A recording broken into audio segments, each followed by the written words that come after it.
সোনারগাঁও জানালা এই তামাশা চলবে না, তামাশা চলবে না, তামাশা চলবে না, তামাশা চলবে না ইনশাআল্লাহ।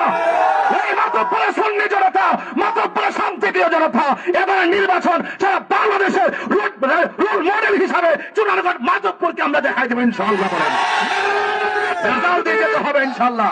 কোন ধরনের লাল ছককে আমরা ভয় পাই না, রেজাল্ট দিয়ে যেতে হবে। আমি প্রশাসনকে বলবো কাহিনী করবেন না, আধিপত্যবাদের খপ্পরে পড়বেন না, পেশি শক্তির কবলে পড়বেন না। আমি মাধবপুর যখন কোন জায়গায় যাই তখন দেখি তাদের চেহারা মরা মরা।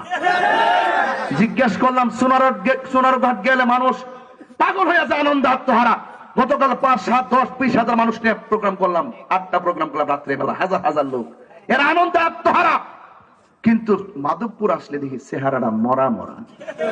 জিজ্ঞাসা ঘটনাটা কি? তা ঘটনাটা কিছু না, আমরা আসি কিন্তু প্রকাশে করতাম না। তার মানে বোঝা গেল মাধবপুরের মানুষ পরাধীন, এদেরকে স্বাধীন করার জন্য আমি এসেছি। আপনারা সারা জীবন গোলামীর জিনজিরে আবদ্ধ ছিলেন, আপনাদের চেহারায় বলে দেয় আপনারা দাসত্বের শৃঙ্খলা আবদ্ধ ছিলেন। সেই গোলামীর জিনজির ভেঙে দিয়ে আপনাকে স্বাধীন করে আপনার বাক স্বাধীনতা, আপনার অধিকার আপনাকে ফিরিয়ে দিয়ে বাঘের বাচ্চার মধ্যে বুক ফিরে বলেন আমি বাংলাদেশি, ভোট আমার অধিকার, বেলাতে আমি ভোট দিয়ে আমার অধিকার আমি প্রয়োগ করবো ইনশাআল্লাহ।